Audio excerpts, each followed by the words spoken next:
go, go, go. I don't know if you watch my videos regularly. I mean, I would have thought you probably do, because why wouldn't you?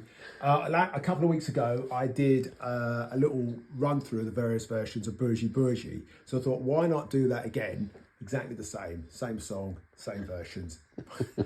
I'm joking, ha ha ha. Another classic record, another great chord progression. And let's see what's the best version of this great chord progression. Now, I don't know if you've heard of Ronny Laws. I should imagine most people watching this will say, of course I've heard of Ronny Laws. He used to live next door to me. Ronny Laws is part of a musical dynasty.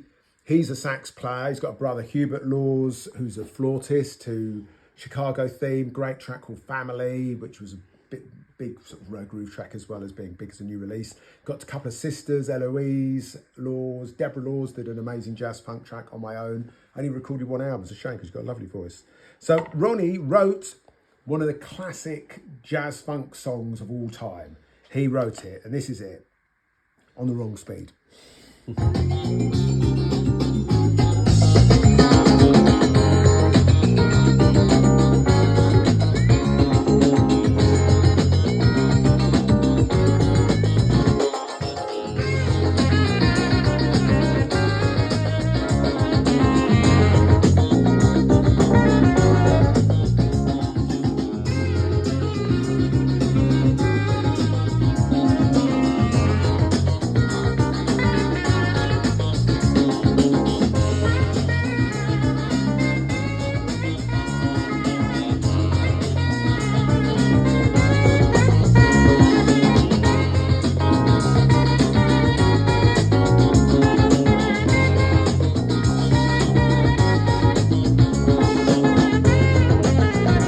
So, I wasn't really buying this sort of music in 1975. I don't know how popular that was as a new release. I can imagine it was pretty popular. I think an instrumental track like that, there was maybe more places it would get played. But I bought one of my first album purchases in 1980 was another Ronny Laws album called Every Generation that I still like very much. Young Child, Oh to Be a Law. Now, Ronny Laws' version is the original, but I think for many people, the definitive version of Always There is by Side Effect. The guy, the lead singer, I think he's the lead singer, Orgy Johnson, but he's the Side Effect sort of main man. He took Ronny Laws' instrumental and wrote lyrics to it, and he did well, it's not just him, there's a few people who did it. I can't really read it from where I am, but they done something with it, which really has taken it to another level, I would say, to use a cliche.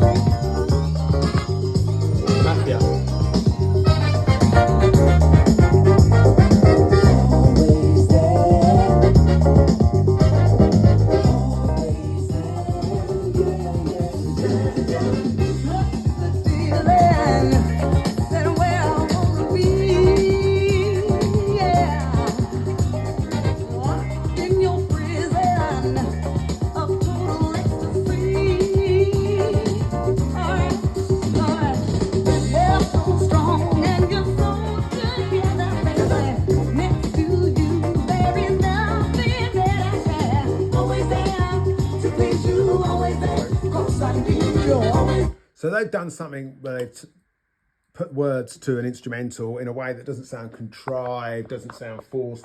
The guy who actually wrote those words is called Paul Allen. I've just was reading it on the sleeve for the first time. And the singer is called Helen Lowe, who I've never even heard of. But it's an amazing version. And I think for many people, definitely people who were around then, that is probably the definitive version of Always There. But doesn't mean it's the definitive version for everybody, but I guess that's probably, I would have thought, was probably slightly more successful than Ronny Laws in terms of just like getting further. It's got more radio potential. Now, this is one of the more underground versions of Always There, Wood, Brass and Steel. Probably now they're better known for their track Funkin' Over, which is a big sort of loft classic, great funky disco track.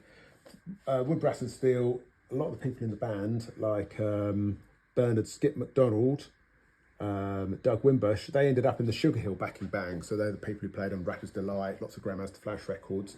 And then Harold Sargent, he was also behind a great record called Dance Freak by Chain Reaction, and also Let Yourself Go by Sparkle, the Sparkle album. I think he's got something to do with,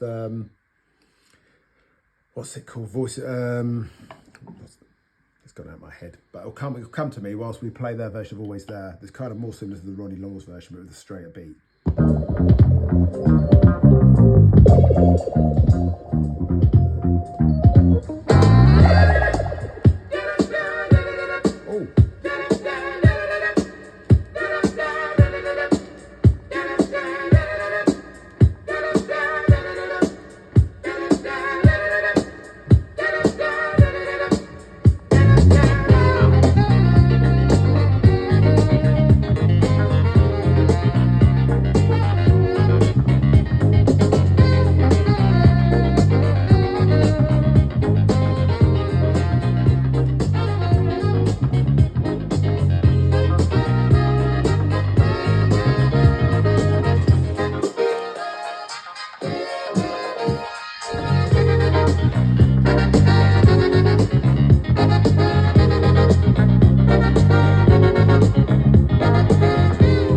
Anyway, it's a good version, not maybe drastically different from some of the other ones, but it used to be quite collectible in London in the 80s. People wanted this album because it was like another version of Always There. I suppose there was less of them then.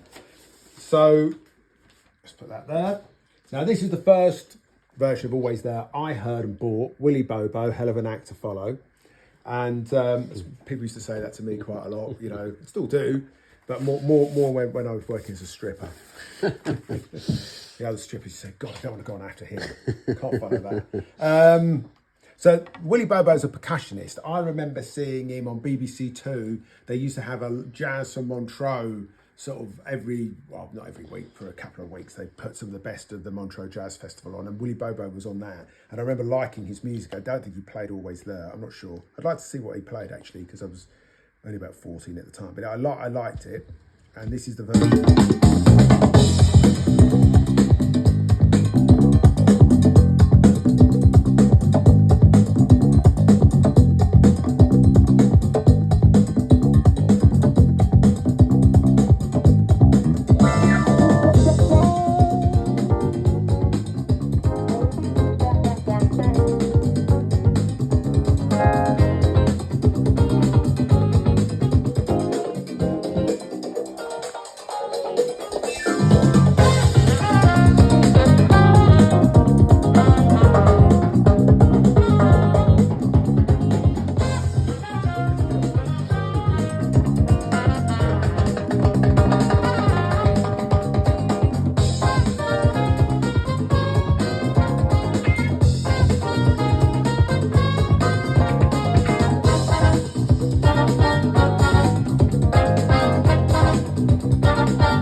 So I think that might be because I think it's the first version I heard.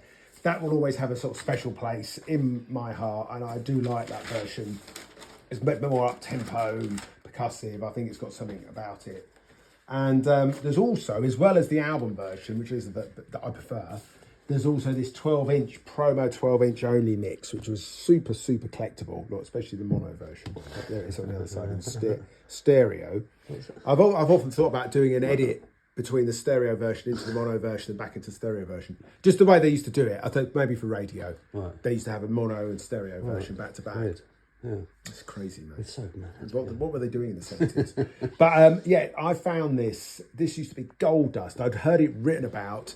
I'd seen it written about. I'd never ever seen a copy. And I was in this record shop called Tricky Dickie's in the basement, round the corner from Leicester Square Tube Station, about 1986. They had a box of records behind the counter. And I said to the guy behind the guy working there, I said, can I look through those? And he was very helpful. When I looked through them, it was probably the best box of 12-inch singles. There's 2 boxes. I got so many good records out of that. I just didn't have enough money to buy them all. I think I sort of had to borrow some money off my mum or my flatmate or something like that to go back there and buy some more. Were they like £1 each or something I stupid? think they were £2 each. Jeez. But they were like things like Lorel Simon, Love Massage. It was a really sought after record. Sass, Much Too Much. Jag, Take Some Time. There was just loads and loads of like bloody hell. And then there's lots of ones I didn't know, and I thought, I wonder what these ones are like. And I went back there a few times, but yeah. If I'd had more money, I would have just bought both boxes. I don't know how they ended up there, because that was the wrong shop for those records, because that was more of a high energy shop. So these weren't. If the person had That's taken why them you to put them by the back. Yeah. Well, I don't know. It's just They were just with the wrong records for that shop. So here's a later version of it, Always There, because that Willie Bobo's 1978. Side Effect was 77, 76. Ronny Laws was 75. Wood, Brass and Steel was also 76. Let's go through it. Ronny Laws, 75. Side Effect, 76. Wood, Brass and Steel, also 76. Willie Bobo, 78. Now we're jumping forward, leaping through time. We're out of the 70s, we're into the early 80s. There's Jeff Lorber. Look, he looks quite 80s, isn't he? He does. He looks 80s. That's that sort of permed hair. You wouldn't have got that. A Leo Sayer vibe. Yeah. Sure, there he is on the back. But anyway, he does quite a nice version. A bit more synthy, a bit more boogie. It's not really boogie, but the synths are quite boogie.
Jeff was here to prove it. Why couldn't I have included that as a release version?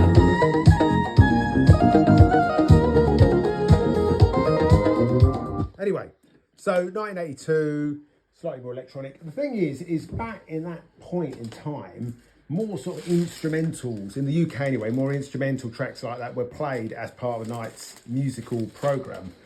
It wasn't all about vocals. In clubs? In clubs, in nightclubs, yes. And people would be more accepting, I think, of instrumentals.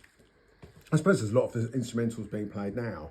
They just don't have any chords or any really much going on in them at all. But not that there's anything wrong with having nothing going on in it at all. Let's just, if that's what you like. So here we go, to the beginning of the, well, not right at the beginning, but near the beginning of house music, 1989, from an album called Black Havana. Schiavone.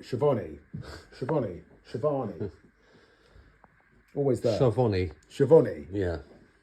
Anyway, this was the guys from Ace Beats, Kelton Cooper and Ace Mungin. Normally their stuff came out on their own label, which is called Ace Beat. And but this one they licensed to this EMI compilation album. And it did pretty well at the time.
mean, I can't help it. It would sound a bit better without the synth brass. Synth brass definitely sounded better.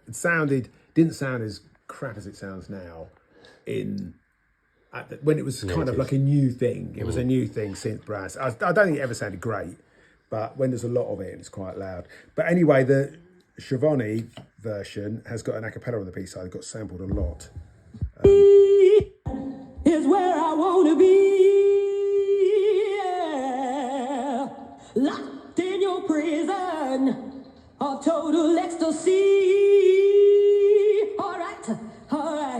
Love so strong. So the Brothers in Rhythm, Such a Good Feeling is the obvious example of a popular record that sampled that, but just been sampled many times because it was a cappella, very good a cappella on a record that sold quite well. So there you are. And then the version that's probably the original for many, many people is Incognito. I think this is 92. Let's check. Have I got it right? Have I got it wrong? Have I got it right? Have I got it wrong? Have I got it right? Wrong? Right? Can't actually see the date on this bloody record. How dare they not put the date? 1991, I think it is. So Jocelyn Brown, Dave Morales, Bluey. Obviously, it's a great team of people to have on your record. Jocelyn Brown, you know, who would be a better person to sing it? And she does a pretty good job, as you'd expect.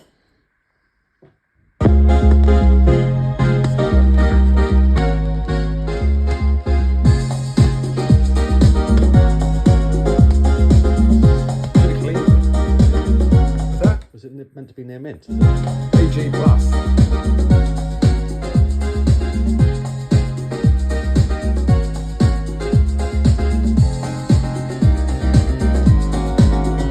Piano.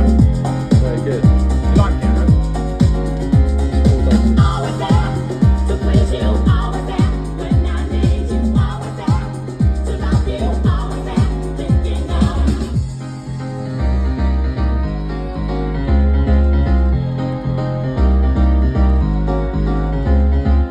such a good feeling.